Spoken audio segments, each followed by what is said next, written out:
Nagui Pham, né le 14 novembre 1961 à Alexandrie, en Égypte, est l'une des personnalités les plus célèbres de la télévision et de la radio française.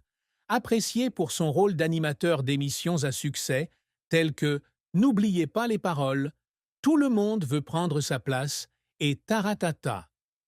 D'origine égyptienne et italienne, Nagui a bâti une carrière de plus de 4 décennies, devenant un symbole de charme, d'intelligence et de passion dans l'industrie du divertissement française.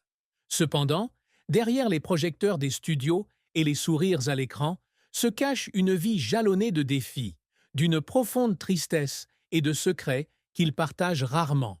Des pressions professionnelles aux pertes personnelles, en passant par une fin tragique qui a bouleversé la France, le parcours de Nagui est une histoire de talent, de résilience et de larmes.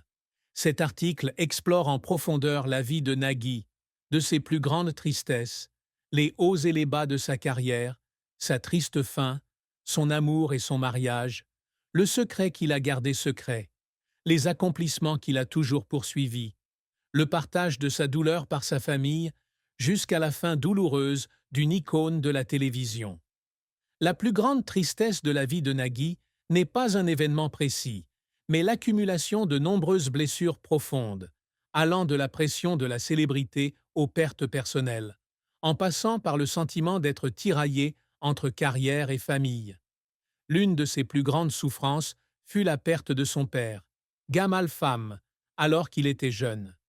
Gamal, professeur de littérature, fut une grande inspiration pour Nagui, l'encourageant à poursuivre sa passion pour l'art et l'éducation. La disparition de son père laissa un vide incommensurable dans son cœur. Dans une rare interview accordée à France Inter en 2015, Nagui confiait qu'il y avait des soirs où il s'asseyait seul, regardant les livres que son père lui avait laissés et pleurant parce qu'il lui manquait.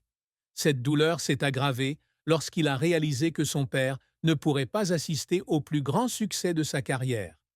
Une autre tristesse est la pression de maintenir une image irréprochable dans l'industrie du divertissement. Présentateur parmi les plus appréciés des Français, Nagui a toujours été confronté aux attentes élevées du public et des médias. Il a été critiqué pour ses propos improvisés à la télévision, notamment dans Tout le monde veut prendre sa place, où certains téléspectateurs le trouvaient insensible dans sa communication. Ces critiques l'ont blessé, car il cherchait toujours à apporter joie et proximité au public. Il a un jour confié à Téléstar que certains jours, lorsqu'il lisait des commentaires négatifs sur les réseaux sociaux, il se sentait incompris, et qu'il fondait parfois en larmes dans son bureau sous la pression. Nagui porte également en lui la douleur de ses origines égyptiennes.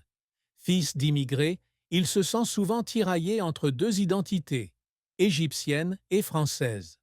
Dans une interview au Figaro, il a confié avoir été victime de discrimination en raison de ses origines.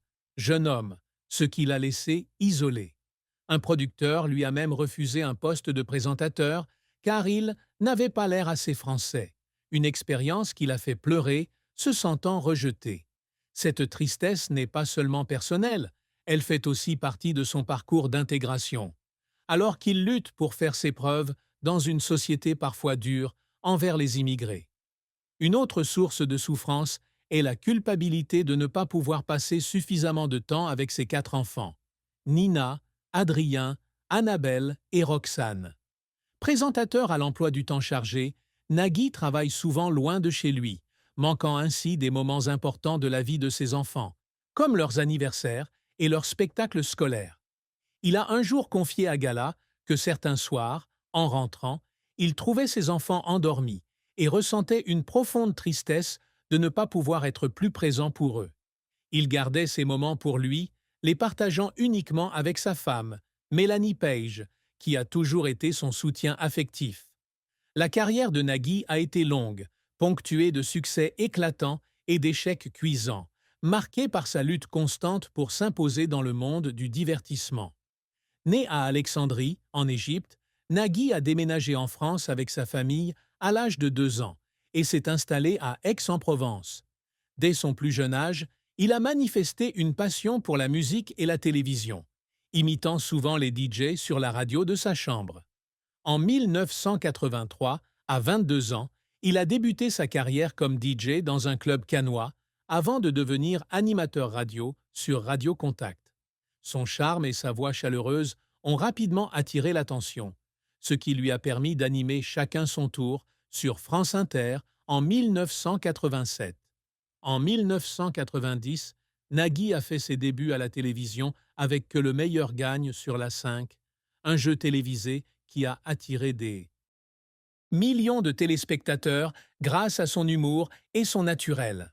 Mais sa véritable percée survient en 1993, lorsqu'il fonde la société de production Air Production et lance Taratata, une émission musicale emblématique où il interviewe et présente des artistes comme Johnny Hallyday et Coldplay. Taratata devient l'une des émissions musicales les plus anciennes de France, avec plus de 800 épisodes et des millions de téléspectateurs dans le monde. Son succès lui vaut le prix du meilleur présentateur au 7 d'or en 1997. Dans les années 2000, Nagui continue de consolider sa position avec des émissions comme Tout le monde veut prendre sa place, 2006, et N'oubliez pas les paroles, 2007, qui deviennent les jeux télévisés les plus populaires de France 2. N'oubliez pas les paroles connaît un succès fulgurant avec plus de 5000 épisodes diffusés et des centaines de participants remportant des prix prestigieux. Il s'essaie également à la production, notamment avec le Grand Blind Test et la bande originale. En dehors de la télévision, Nagui a poursuivi une carrière radiophonique avec la bande originale sur France Inter, où il mêlait musique, interviews et anecdotes humoristiques, attirant des millions d'auditeurs chaque semaine. Cependant, la carrière de Nagui n'a pas été sans heurts. L'un des plus importants fut l'annulation de l'émission Que le meilleur gagne, en 1992, suite à la faillite de la 5. Il y avait investi beaucoup d'énergie et sa fin brutale l'a laissé déprimé. Il a un jour confié qu'il y avait des jours où il s'asseyait dans son bureau, lisant le scénario et pleurait, se sentant comme un raté. Un autre échec fut la tentative de production d'un documentaire sur la musique folklorique égyptienne en 2005, mais le projet n'ayant pas trouvé de sponsor, il fut annulé. Cela le fit douter de sa capacité à produire, même s'il se remit rapidement à l'ouvrage et poursuivit d'autres projets. Au cours de sa carrière, Nagui ne s'est pas contenté d'animer, mais a aussi dû surmonter des obstacles personnels et professionnels. À ses débuts, il a dû faire face à des préjugés sur ses origines égyptiennes, et les producteurs doutaient souvent de sa capacité à toucher le public français. Il passait des heures à travailler son accent, à apprendre à communiquer et à étudier des émissions de télévision internationales pour perfectionner son style.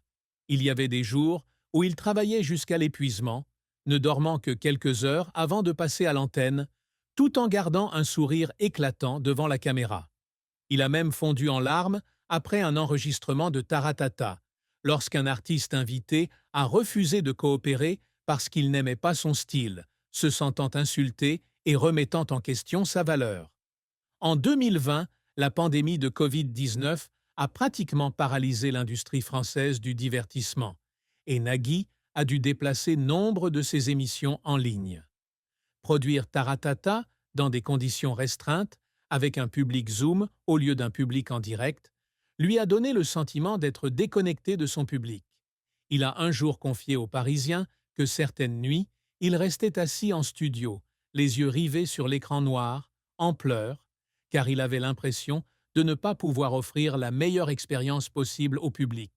Cependant, sa persévérance a permis à Taratata, et n'oubliez pas les paroles, de continuer à conserver leur attrait, prouvant qu'il est l'un des présentateurs les plus durables de l'histoire de la télévision française.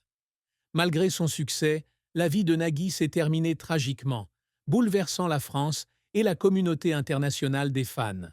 En juin 2025, à l'âge de 63 ans, Nagui décède dans un grave accident de la route à Paris. Selon certaines sources, il rentrait chez lui en voiture des studios de France 2 après l'enregistrement de « N'oubliez pas les paroles » lorsqu'il a été percuté par un camion hors de contrôle. Transporté d'urgence à l'hôpital, il a succombé à ses blessures. Sa mort soudaine a laissé un vide incommensurable dans l'industrie du divertissement française. La nouvelle s'est rapidement répandue dans les médias. Des milliers de fans se sont rassemblés devant le siège de France Télévisions pour déposer des fleurs et allumer des bougies en sa mémoire. Avant sa mort, Nagui était au sommet de sa carrière et prévoyait de lancer une nouvelle émission sur France 2, mêlant musique et débat, intitulée Un air de liberté.